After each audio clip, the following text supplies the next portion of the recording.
I want to start this deep dive with a little exercise. Close your eyes for a second. Yeah. Seriously, just humor me. I want you to conjure up the image of Frankenstein. What is the first thing that pops into your head? Oh, I think I know exactly where everyone's mind is going. It's the flat head, the green skin. The bolts in the neck, right? The bolts in the neck, yeah. Maybe he's walking with his arms stiffly out in front of him, groaning, while a mob of villagers chases him with pitchforks and torches. Exactly. That is the cultural osmosis version. That's the Halloween costume. It's the Boris Karloff movie monster from, the 1930s. Right. But here's the thing, and it's why we're doing this deep dive today. That image is almost 100% wrong. It has effectively overwritten the actual source material. It absolutely has. It's turned a really complex tragedy into like a creature feature. The book Mary Shelley wrote in 1818. I mean, it isn't really a ghost story, and it certainly isn't about some zombie who can only grunt. It's a philosophical novel. It's a book about parenting, about the crushing weight of prejudice, and about the terrifying consequences of acquiring knowledge without taking responsibility for it. And that's our mission today. Yeah. We are going back to the text Frankenstein or the Modern Prometheus. We're going to strip away the Hollywood makeup and look at what Shelley actually wrote. Because honestly, the book is infinitely scarier than the movies, but for completely different reasons. Oh, yeah. It's psychological horror. It's not about jump scares. It's about the human capacity for cruelty. And what's fascinating to me and what we really need to unpack is the structure. This isn't a linear story. Not at all. It's a nesting doll. It's a story within a story within a story. We have letters from an explorer. We have the testimony of the scientist, Victor Frankenstein. And this is maybe the most surprising thing to people who haven't read the text. We have the articulate, heartbreaking, first-person account of the creature himself. That was the biggest shock for me revisiting this. The monster talks. And he doesn't just say, fire bad. He speaks better English than I do. He's incredibly eloquent. He reads Milton and Plutarch. He debates moral philosophy. He creates these complex arguments about justice and society. And that is the central tension we're going to explore. But before we get to the monster, or even to Victor, we have to start where the book actually starts. Right. And it doesn't start in a lab with a lightning storm. No, it starts on a boat in the Arctic, which feels like a weird left turn until you realize what Shelley is doing. It is the frame narrative. Yeah. We're introduced to this man named Robert Walton. He's an English explorer, and we learn about him through a series of letters he's writing to his sister, Margaret Saville, back in England. Now, a lot of readers, they kind of skim this part to get to the good stuff, but Walton is crucial. He's the thematic anchor for the whole novel. Okay, so let's set the scene here. It's the 1700s. Walton is in St. Petersburg in Russia, and then he moves up to Archangel. He's hiring a ship, and he is obsessed, absolutely obsessed with reaching the North Pole. But it's not just about, map making, is it? No, not at all. Yeah. He has this very romantic, almost mystical idea of what the pole is. Yeah. He calls it a land of eternal light. He writes, "I shall satiate my ardent curiosity with the sight of a part of the world never before visited, and may tread a land never before imprinted by the foot of man."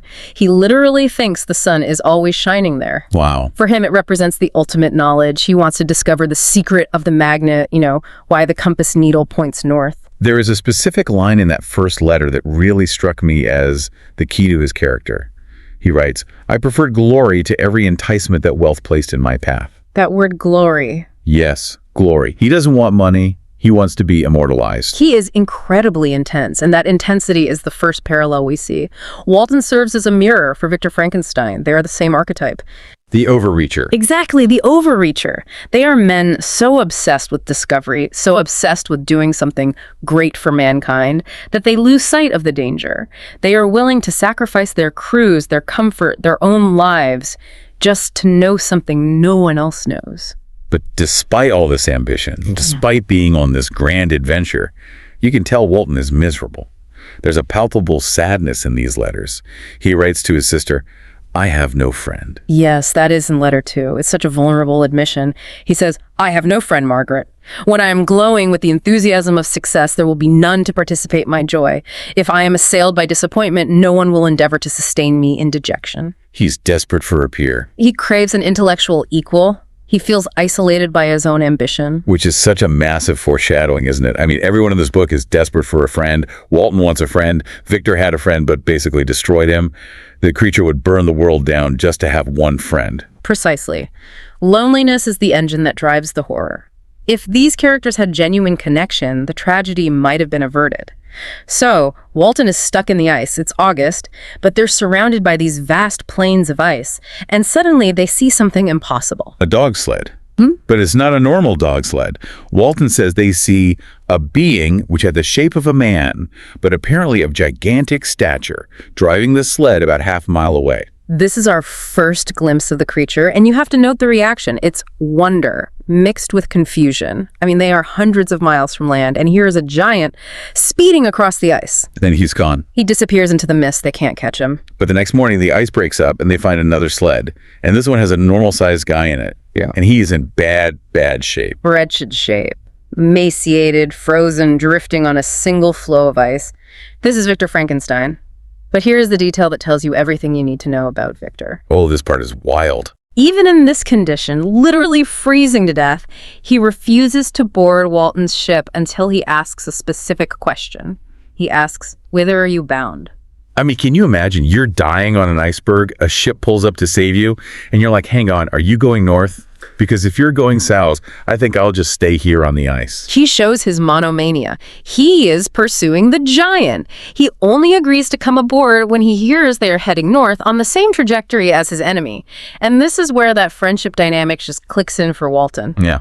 He nurses the stranger back to health and realizes, this is it. This is the friend I've been looking for. He calls Victor a noble creature, gentle, yet so wise. It's almost like a seduction, really. Walton falls in love with Victor's mind. But Victor is broken. He's just full of grief. And when Walton starts talking about his own ambition, about how he'd sacrifice his fortune and his life for knowledge, Victor just bursts into tears. Yeah. It's the pivotal moment of the frame narrative. Victor sees himself in Walton. He sees a younger version of himself standing on the edge of a cliff. And he decides to tell his story, not to boast, but as a warning. he says that line. He says, "You seek for knowledge and wisdom as I once did, and I ardently hope that the gratification of your wishes may not be a serpent to sting you, as mine has been." A serpent to sting you. I mean, what a teaser. So Victor starts his story. And again, it's not what I expected based on the pop culture version. I was expecting this, creepy childhood, maybe pulling wings off flies in a dungeon. But his childhood sounds perfect. It is idyllic, absolutely idyllic. He's from a distinguished family in Geneva. His parents, Alphonse and Caroline, are incredibly loving. They travel Europe. Victor says he was their plaything and their idol. He was guided by a silken cord. It's a picture of perfect domestic bliss, which just makes his later fall even more tragic. And then there's Elizabeth. We have to talk about Elizabeth Lavenza. Ah, yes, the beautiful orphan. The way she comes into the family is, let's say, complicated. His mother finds this stunning blonde girl in a peasant cottage in Italy. She's distinct from all the other children. She's described as of a distinct species, almost celestial, and his mother just adopts her. Right. But the way she presents her to Victor, It's so weird. it's very odd to modern ears and quite telling. His mother says, "I have a pretty present for my Victor." A present. And Victor says, "I interpreted her words literally and looked upon Elizabeth as mine to protect, love, and cherish." Mine. He views her as a possession. A beloved possession, sure, but still something that belongs to him. It establishes Victor's worldview so early on. He sees the world and the people in it as things to be owned, understood, and controlled. Elizabeth represents the poetic, the beautiful, the moral side of life. She loves nature for its beauty. Victor, on the other hand, He wants to know how it works. he is obsessed with the metaphysical. He wants to know the secrets of heaven and earth. He wants to peel back the layers of reality. And he gets really into these old alchemists, right? Cornelius Agrippa, Paracelsus, Albertus Magnus. Yeah, these aren't real scientists in the modern sense. They're more like wizards. They're looking for the philosopher's stone and the elixir of life. Total fantasy stuff. Exactly. He finds a book by Agrippa on a rainy day, and his father dismisses it as sad trash. But, and this is key, because his father doesn't explain why it's trash, Victor just doubles down. Right. It makes it forbidden. It makes it more appealing. He loves these guys because they promise grand things. They promise immortality. They promise to raise ghosts. He's not interested in boring modern science that just, catalogs plants.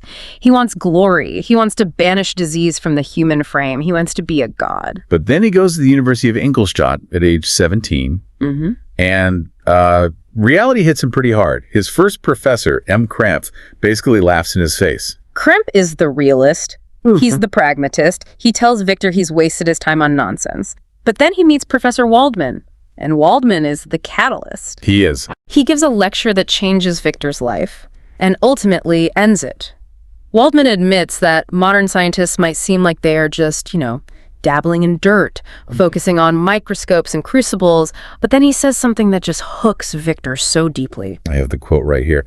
Waldman says modern scientists ascend into the heavens and mock the invisible world with its own shadows. That phrase, mock the invisible world, that is the key. It bridges the gap between the magic Victor loved and the science he needs to learn. He realizes that through chemistry and mathematics, he can actually achieve the miracles the alchemists only dreamed of. It's not just fantasy anymore. It's possible. Exactly. And he decides right then and there, I'm going to go further than anyone has ever gone. I'm going to find the principle of life itself. And he does. He becomes a total recluse. He ignores his family's letters. He spends 2 years in absolute isolation. And let's be clear about what he's doing. He's not just mixing chemicals in beakers. No. Yeah. He's digging up bodies. It's gruesome. I mean, he talks about dabbling among the unhallowed damps of the grave. He's visiting charnel houses and slaughterhouses. He's studying the transition from life to death to understand the transition from death to life. He becomes desensitized to the horror of it all because he is so focused on the goal. And he decides he's going to build a man. But not just a regular man. He decides to make him huge. A giant, about 8 feet tall. And the reason is purely practical. Right, which is so weirdly logical. It is.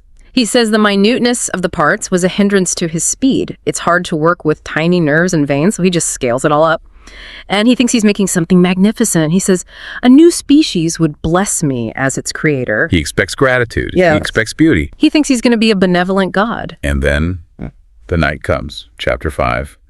A dreary night in November. The rain is pattering against the window. The candle is burning out. And the thing opens its eye. The dull yellow eye. And that's it. That is the moment the dream collapses. It is the moment the sublime becomes the grotesque. It's instantaneous, isn't it? It's not like the creature attacks him or anything. He just wakes up. But Victor describes it as a catastrophe. And I want to dig into the description because it is so specific. It's masterful writing. Listen to the contrast. His yellow skin scarcely covered the work of muscles and arteries beneath. His hair was of a lustrous black. His teeth of a pearly whiteness. So far, so good. Right, but these luxuriances only formed a more horrid contrast with his watery eyes, his shriveled complexion, and straight black lips. So he handpicked all the best parts. He got the best teeth, the best hair. But when you stitch them all together on an 8-foot frame, he doesn't look like a supermodel. It looks like a reanimated corpse. It's the uncanny valley before the term even existed. The skin is translucent. You can see the biology working underneath. It looks raw. And Victor's reaction is what's so fascinating. He doesn't try to communicate. He doesn't study his creation. He is filled with breathless horror and disgust. And he runs. He runs out of the room. He abandons it immediately. He literally runs away and goes to sleep. Yeah. Who goes to sleep after making a monster? I know. It's someone who is in deep, deep psychological denial and shock. And he has a nightmare. This is crucial. He dreams he's walking in Ingolstadt and he sees Elizabeth. He embraces her, but as he kisses her, her lips turn livid with the hue of death and she transforms into the corpse of his dead mother. Wow. That is some serious Freudian stuff right there. It connects his creation directly to death. He tried to conquer death, but he only created a walking, talking reminder of it. He tried to birth life without a woman, and in his dream, it kills the women he loves. And when he wakes up from the nightmare, the creature is standing over him. It's holding up the curtain of the bed. It's grinning. It reaches out a hand. Like a baby. It's reaching out like a baby wants its parent. It's making these unintelligible sounds. It's trying to connect. Exactly. It is a moment of potential connection. If Victor had reached back, if he had just spoken to it, the whole story changes. But he doesn't. He runs away again. He rushes down to the courtyard and spends the rest of the night pacing in the rain when he finally comes back to the room the next day with his friend Henry Clerval. The monster is gone. Gone. And Victor is just relieved. He doesn't wonder where it went. He doesn't worry about it. He just collapses into a nervous fever for months. And Henry Clerval has to nurse him back to health. Victor just completely ignores the fact that he left an 8-foot, super strong newborn being loose in the world. He just hopes it went away. It's the ultimate out of sight, out of mind. Which brings us to the tragedy of the book. The real tragedy isn't the creation, it's the abandonment. Victor refuses to take responsibility. He plays God, but he absolutely refuses to be a father. He treats the creature as a failed experiment rather than a living being. And the consequences start catching up with him pretty fast. He's recovered, he's thinking about heading home to Geneva, and then he gets a letter from his dad. And it's bad news. Yeah, his little brother William has been murdered. Strangled in the woods. And there's a missing locket, a miniature portrait of their mother that William was wearing. So Victor rushes home, but the gates of Geneva are closed when he arrives, so he's stuck outside in a thunderstorm. And in a flash of lightning near Mont Saleve, he sees something. He sees a figure of gigantic stature hanging from the rocks, and Victor knows instantly. It's an intuitive leap. There's no proof, but he says nothing in human shape could have destroyed the fair child. He was the murderer. So he knows. He knows his creation killed his brother. But he doesn't tell anyone. He walks into his house, hears everyone crying, and keeps his mouth shut. He creates a rationalization for it. He says, I'm afraid people will think I'm insane. And to be fair, I created a giant monster from dead bodies and he killed my brother. Is a tough sell to the local magistrate. A very tough sell. But because he stays silent, someone else takes the fall. Justine Moritz. She's this sweet girl who lived with the family, basically a servant, but treated like a sister. And she's accused because the police found the missing locket in her pocket. This section is the first real critique of societal justice in the book. Justine is innocent. Victor knows she's innocent. Elizabeth believes she's innocent. But the circumstantial evidence, the locket, her confusion when she's questioned, it all damns her. The legal system just fails completely. And then she confesses. That was the part that always confused me. Why does she confess if she didn't do it? It's coercion. Her confessor, the priest, he bullies her. He threatens her with excommunication and hellfire. He tells her she will be denied salvation if she doesn't confess. And she's a devout girl, and she is terrified for her soul. So she confesses a lie just to obtain absolution. And she's executed. She is, convicted and executed. So that's two bodies on Victor's conscience now, William and Justine. And Victor acknowledges this. He calls himself the true murderer. He wanders the Alpine valleys in complete despair. He contemplates suicide, but he keeps living, partly out of fear of what the monster might do next, and partly because he feels he must protect the rest of his family. But he still doesn't do anything. He just feels bad about it. He just wallows in his guilt. So Victor decides to go for a hike to clear his head. It's the romantic ideal again, right? Nature will heal me. He goes to the Valley of Chamonix. He climbs up to the Mer de Glace, this massive frozen river of ice. It's supposed to be this sublime spiritual landscape. But the sublime doesn't heal him this time. As he's standing there on the glacier, looking at the majesty of nature, he sees a figure bounding over the ice with superhuman speed. It's the monster. And this meeting is incredible. It's the first time they've spoken since the night of creation. And Victor... He just starts screaming at him immediately. He calls him devil, insect, vile wretch. He says, I will trample you to dust. And the creature's response, it is calm, it is articulate, it is completely rational. He says, I expected this reception. All men hate the wretched. How then must I be hated, who am miserable beyond all living things? And then he drops that famous line that really sums up the entire book. I ought to be thy Adam, but I am rather the fallen angel. I was benevolent and good. Misery made me a fiend. Make me happy, and I shall again be virtuous. That is the core argument. He's saying, I'm not bad because I was born bad. I'm bad because you made me miserable. It's the ultimate nurture argument in the nature versus nurture debate. And the creature asks Victor to listen to his story. He says, guilty as I am, you made me. He demands a hearing. And Victor, driven by a mix of curiosity and maybe a tiny bit of compassion, and perhaps realizing the creature is strong enough to rip him apart. Probably a big part of it. He agrees. They go to a small hut on the ice and the creature starts talking. And he talks for a long time. This is the center of the book. We leave Victor's perspective entirely and enter the creature's mind. And it turns out his early life was just incredibly hard. He didn't just know things. He had to learn everything from scratch. It's a sensory awakening. You have to remember he was born fully grown, but with the mind of a newborn. He describes the confusion of light and dark. He has to learn to focus his eyes. He discovers hunger, thirst, cold. He describes the moon rising and calls it a radiant form. He finds comfort in it because it's the only thing that looks at him without judgment. He discovers fire, too. He finds a fire left by some wandering beggars. He's amazed by it. He sticks his hand in it and gets burned. And he learns cause and effect. How strange, I thought, that the same cause should produce such opposite effects. It warms him, but it also hurts him. And that's just a metaphor for his entire existence. But then he tries to meet people, and it goes poorly. To say the least. He enters a shepherd's hut, and the old man screams and runs away. Then he enters a village. And this is a truly traumatic moment for him. The whole town attacks him. They throw stones at him. They beat him. He's grievously bruised. He learns very, very quickly that his appearance causes terror and violence. So he finds a hiding place, a hovel attached to a cottage. It's basically a shed built against the back wall of a house. And he becomes a voyeur. He watches this family through a chink in the wall. The de Lacy family. And this becomes the creature's education. He watches them for months. There's an old man, de Lacy, who is blind, a young man, Felix, and a young woman, Agatha. And he falls in love with them, basically. He idealizes them. He really does. He sees their love for each other. He sees their poverty. He realizes that when he steals their food at night, they go hungry. So he stops. He learns empathy. He starts secretly chopping wood for them at night and leaving it at their door. They think it's a good spirit. He calls them his protectors. He thinks of them as superior beings.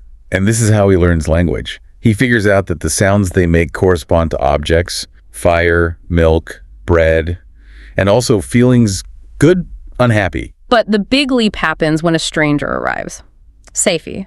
She's a Turkish woman who has come to find Felix, and she doesn't speak their language, which is French. This is such a convenient plot device, but it works so perfectly. Felix has to teach Saifi French from the ground up, so the creature gets to audit the class from behind the wall. Exactly. And the textbook they use is Volney's Ruins of Empires. And this is crucial. This isn't a children's book. It's a philosophical history of the world.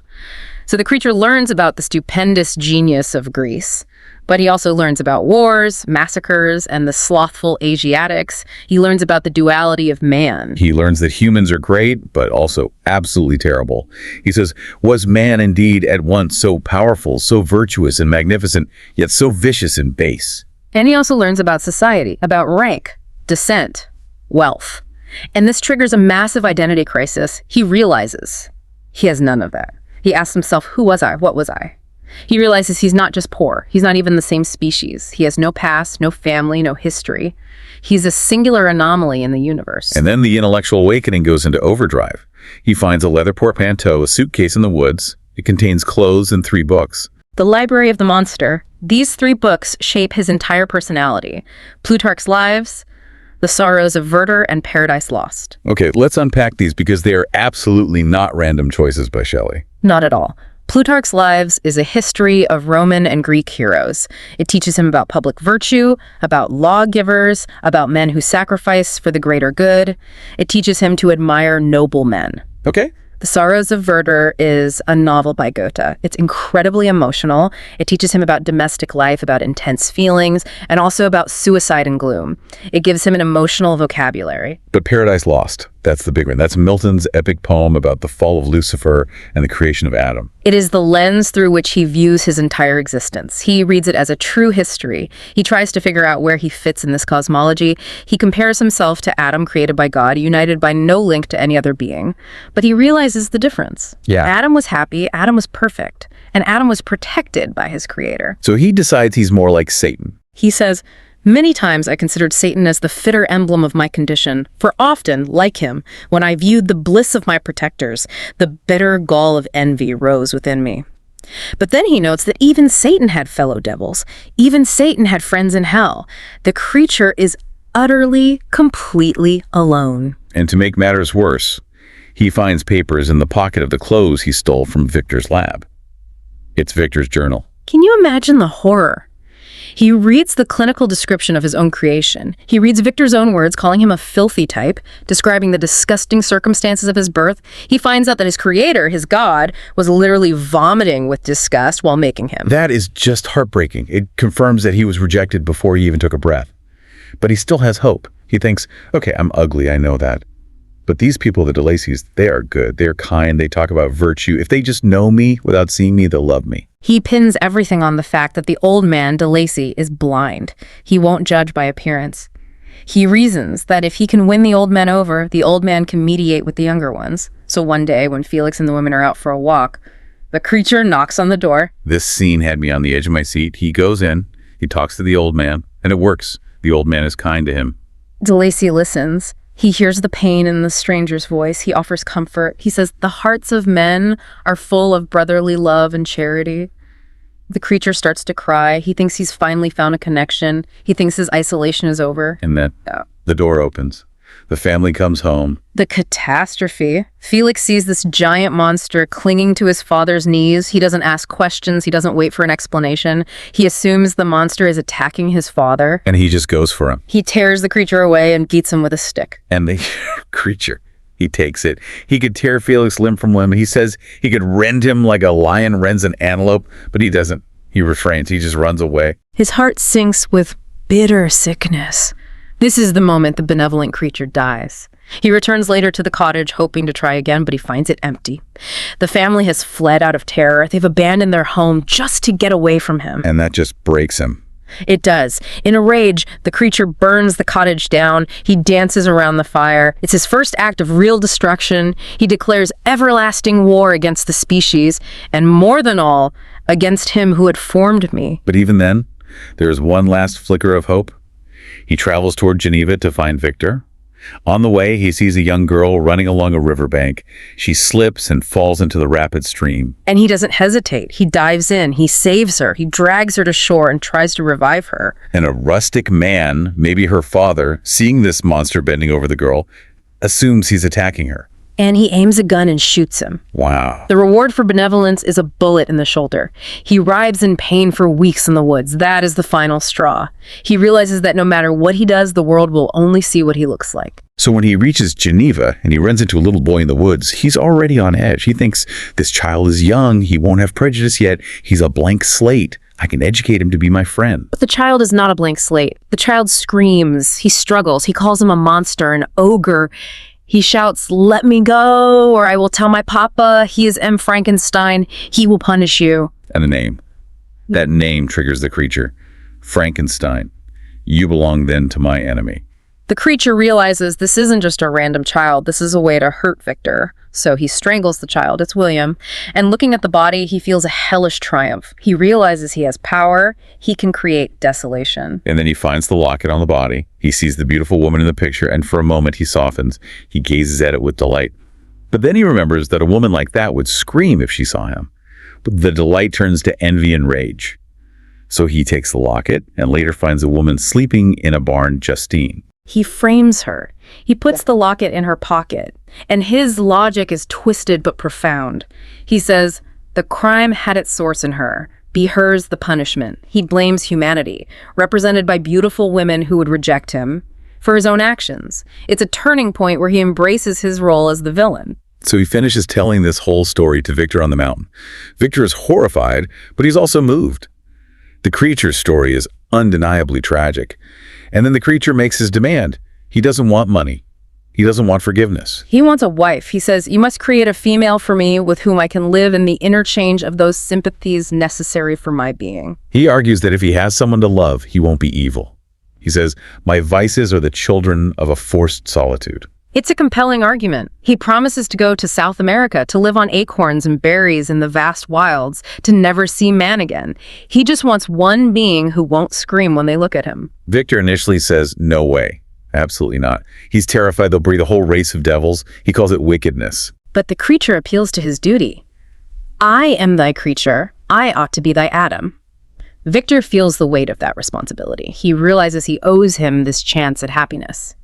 If the creature is evil because he is lonely, then maybe curing the loneliness might cure the evil. So? He agrees. He consents. But he makes the creature swear a solemn oath to quit Europe forever.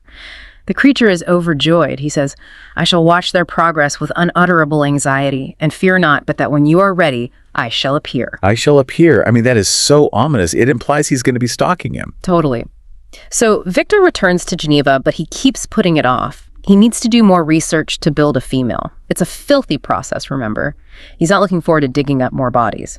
He decides he needs to visit England to talk to some philosophers there who have made new discoveries. And that's where our source text for today leaves us. Victor is heading to England with his friend Henry Clerval.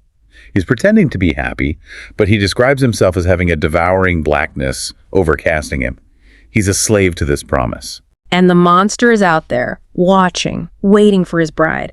The tension is just unbearable because we know Victor's repulsed by the task, but the alternative is the destruction of his entire family. So let's unpack the big themes here before we wrap up, because this deep dive has really shown me that this is not just a monster movie. No, it's about the danger of knowledge without responsibility. That is the modern Prometheus element.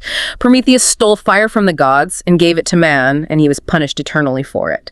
Victor stole the secret of life, the fire, and his punishment is the destruction of everyone he loves. He wanted the glory, but not the duty. He wanted the glory of discovery, but he refused the duty of care. And it's about parenting. I mean, Victor's the ultimate deadbeat dad. Absolutely. The creature is a tabula rasa, a blank slate. He becomes a monster only because he is treated like one. If Victor had hugged him that first night, if the de Lacys had welcomed him, we would have very, very different story. The book suggests that evil is not inherent, it is learned. It is a reaction to rejection. It forces us to ask, is the creature actually the villain? Or is he the victim? And Shelley seems to suggest he is both. He commits horrific acts, murdering a child, framing an innocent woman. Those are inexcusable. But the root of those acts is the cruelty of society. He is articulate, sensitive, and desperate for love. He only turns to violence when every single hand is raised against him. It's so tragic. I actually feel sorry for the serial killer. That is Shelley's genius. She makes you weep for the monster. She forces you to see the humanity in the other. So we leave Victor on his way to England to build a bride for the monster. The stakes could be higher. If he succeeds, he unleashes two monsters, and who knows what happens then. If he fails, well, the creature isn't going to take it well. It is a terrifying precipice. Victor is walking into a trap of his own making. I want to leave you with this final thought. We call the book Frankenstein. We usually call the creature the monster. But in the book, the creature has no name. He is just the wretch, the demon, the being. But consider this. Victor Frankenstein created a life, was disgusted by its appearance, abandoned it, let his brother die, let an innocent woman be executed for it, and refused to take ownership until he was cornered on a glacier. It brings us back to that central tragedy. We usually frame this as a story about playing God, but isn't it really a story about the failure to be human? That's the real question. Victor creates life, but fails to nurture it. The creature seeks life but is denied it. They are locked in this mutual destruction because neither can bridge that gap of empathy. And Victor is bound for England now to commit what might be an even greater sin, creating a second being, not out of love but out of fear. And that's where we leave them. Victor, enslaved by his promise, and the creature waiting in the shadows, watching with that unutterable anxiety. It's a chilling reminder that knowledge without connection doesn't just isolate us, it turns us into monsters. That's it for this deep dive. Thanks for listening.